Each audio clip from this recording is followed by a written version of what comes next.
स्वागत है मित्रों। कहानी को आगे बढ़ाते हुए आज हम शुरुआत में देखेंगे एन की मॉम बैल्कनी के सामने खड़े होकर एन से बात कर रही थी। एन की मॉम कहती है कि मैं यहाँ फू फैमिली की न्यू हेड के बुलाने पर वापस आई हूँ। मैं उन लोगों को असिस्ट करूंगी ब्रेन एक्सचेंज एक्सपेरिमेंट को कंप्लीट करने के लिए, और मैं इस एक्सपेरिमेंट के ऊपर बहुत सालों से रिसर्च कर रही थी। ये वही एक्सपेरिमेंट है जिसको मैंने और तुम्हारे डैड ने मिलकर इन्वेंट किया था, और ब्रेन एक्सचेंज एक्सपेरिमेंट को कंप्लीट करना ये फू फैमिली के लिए बहुत ही जरूरी है। तो मुझे इस प्रोजेक्ट को उन लोगों के लिए कामयाब बनाना होगा। उसके बाद एन की मॉम एन से पूछती है कि बेटा एन तुम बताओ कि तुम कैसे हो।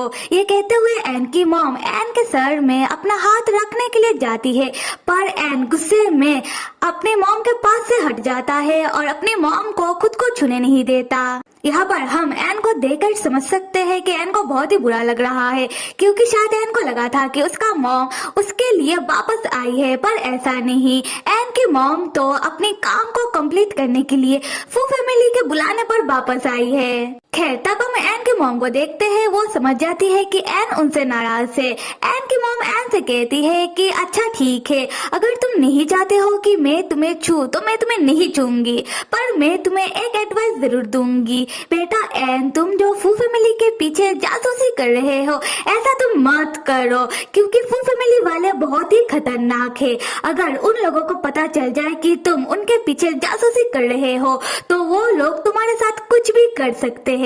ये सुनकर एन चौंक कर अपने मॉम की ओर देखने लगता है, मानो एन की आंखें अपने मॉम से कुछ कहना चाह रही हो, पर वो कुछ अपने मॉम से कहता नहीं। अगले सीन में फू फैमिली दिखाया जा रहा है बॉस की आंट गुस्से में अपना हाथ टेबल में पटकती हुई अपने असिस्टेंट से कह रही थी कि बॉस की ग्रैंडफादर ने कैसे बॉस को कामकाज का मेजर बना दिया। इस छोटे से बच्चे ने अपने ग्रैंडफादर को जाकर कुछ फाइल दिखाया और उस बुढ़े ने बिना कुछ जांच पड़ताल किए बॉस के ऊपर विश्वास करके बॉस को मेजर भी बना दिया। ये बॉस के ग्रैंडफादर ने बिल्कुल सही नहीं किया।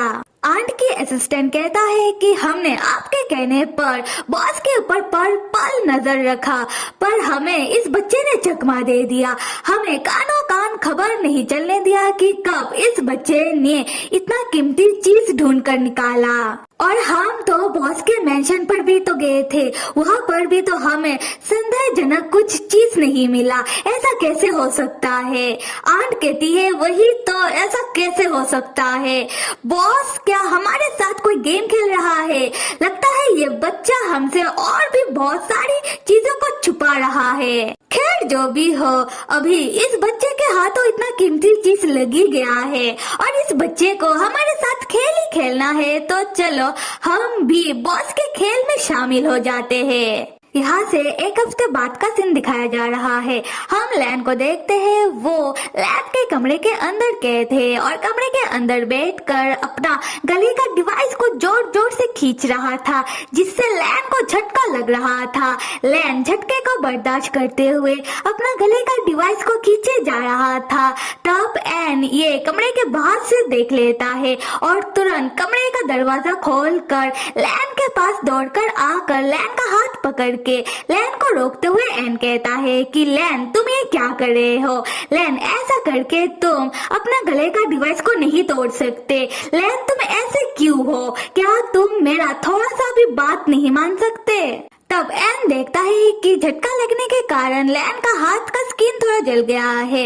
एन तब लैन के ऊपर चिल्लाते हुए कहता है कि लैन देखो तुमने ये क्या किया, तुम्हें तो दर्द हो रहा होगा, क्या तुम्हें ये बात समझ नहीं आता? यहाँ पर लैन एन को कोई जवाब नहीं देता, क्योंकि लैन को दर्द महसूस ही नहीं होता, और ये बात एन हमेशा लैन को याद दिलाता रहता है, पर एन ये बात अभी खुद ही भूल गया। खैर एन लैन को कोई जवाब ना देता हुआ देखकर वो लैन का हाथ छोड़ देता है और लैन के ओर पीठ करके खड़ा हो जाता है। एन लैन से कहता है कि लैन मैं तुम्हें कोई नुकसान नहीं पहुंचाना चाहता और मैं चाहता हूँ कि तुम इस बात को याद रखो। लैन मुझे पता है कि तुम मुझे समझ नहीं पा रहे हो, पर मैं तुम्हें बचाने के लिए जो मुझसे हो सके वो मैं जरूर करूंगा। तुम चाहो या फिर ना चाहो मैं तुम्हारा सेवियर बनकर रहूंगा, मैं तुम्हें बचा कर रहूंगा। लैन तब एन की ओर देखकर एन की ओर आता हुआ कहता है कि एन तो मैंने सही कहा था है ना। एन कहता है क्या मतलब। लैन कहता है वही कि तुम्हें मुझसे प्यार हो गया है। एन तब आगे कुछ कहे, लैन तब एन के नजदीक आ जाता है और एन से कहता है कि एन इतनी जल्दी मना मत करो, ये तो बस मेरा आइडिया है। अच्छा ठीक है, एक काम करते हैं कि यहाँ से मैं बाहर निकल जाता हूँ, उसके बाद हम दोनों इस बात को लेकर बात करते हैं और अगर सब कुछ सही रहा तो क्या तुम मुझे एक चांस देना चाहोगे। एन क्या तुम मुझसे डेट करना चाहोगे।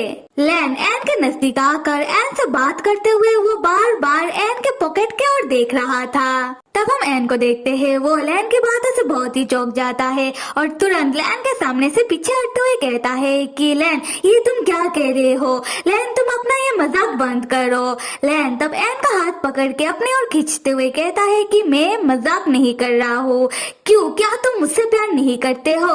तो चलो ना डेट करते हैं। एन तुम मुझे एक बार यहाँ से बाहर निकलने दो, उसके बाद तुम जो भी कहोगे मैं वो करूँगा। फिर लैन प्यार से एन का गाल पकड़ते हुए कहता है कि एन मुझे यहाँ नहीं रहना, हम कहीं दूर जाकर रहेंगे और वहाँ हम जो भी चाहे वो कर सकते हैं। तब हम लैन को देखते हैं, वो एन का गाल और धीरे धीरे एन की बॉडी को टच करते हुए अपना हाथ एन के कमर तक ले जाता है और यहाँ हम एन को देखते हैं, वो लैन की टच से बहकने लगता है, उसे अच्छा लगने लगता है। तब लैन चुपके से अपना हाथ एन के पॉकेट में डालते हुए एन के पॉकेट से की कार्ड और उसका फोन बाहर निकाल लेता है और एन को तुरंत एक धक्का मारते हुए दौड़कर कमरे से बाहर आकर कमरे का दरवाजा बंद कर देता है और एन को कमरे के अंदर फंसा देता है। और लैन की इस हरकत से एन चौंक जाता है और लैन के पीछे आते हुए दरवाजे को पीटते हुए कहता है कि लैन ये तुमने क्या किया। लैन तुम कहाँ जा रहे हो। लैन तुमने मुझे धोखा दिया। लैन कहता है देखो धोखे की बात कौन कर रहा है, जो खुद सबसे बड़ा धोखेबाज है। एन गुस्से में कहता है कि लैन कमरे का दरवाजा खोलो, लैन मुझे बाहर निकालो। लैन तुम्हें क्या समझ में भी आ रहा है कि तुम्हारा हालत अभी क्या है। अगर बाहर तुम्हें भूख लग गया तो तब तुम खुद को कंट्रोल नहीं कर पाओगे, उसके बाद क्या होगा क्या तुम्हें पता भी है।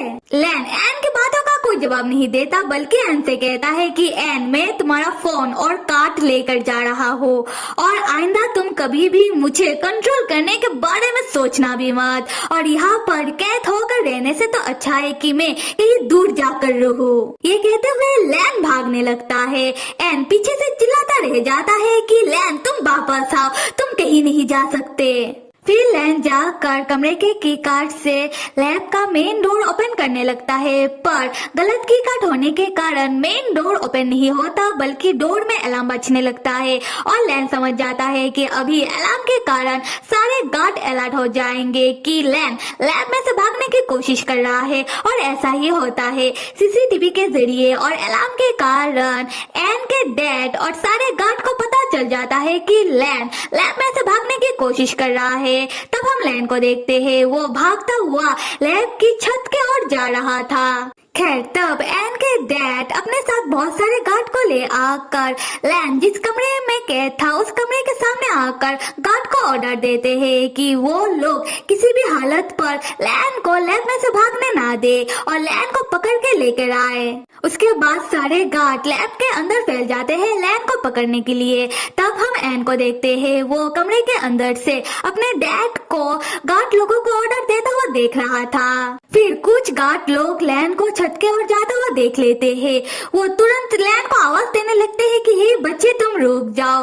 लैन तब गार्ड को देखकर दौड़कर छत के दरवाजे के सामने आकर खड़ा हो जाता है। गार्ड तब फोन से एन के डैड को खबर देते हैं कि बॉस लैन तो छत के ओर जा रहा है और वो लोग लैन का पीछा करते हुए छत के ओर आने लगते हैं। लैन तब पाता है कि छत का दरवाजा तो बंद है।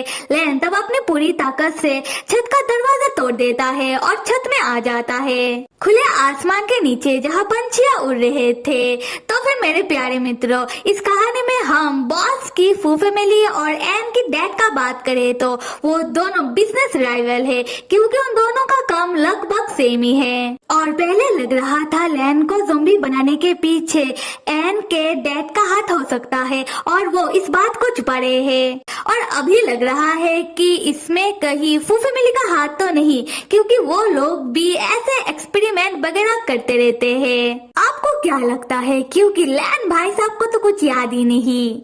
और अभी जो लैन लैब में से भागने की कोशिश कर रहा है, क्या लगता है लैन लैब में से भाग पाएगा? और अगर लैन द ज़ॉम्बी लैब में से भाग भी गया, उसके बाद क्या बवाल होगा, ये तो हम आने वाले एपिसोड में देख ही लेंगे। तब तक आप सब लाइक, सब्सक्राइब और कमेंट करना तो बिल्कुल भी मत भूलिएगा। Till then stay with me and see you.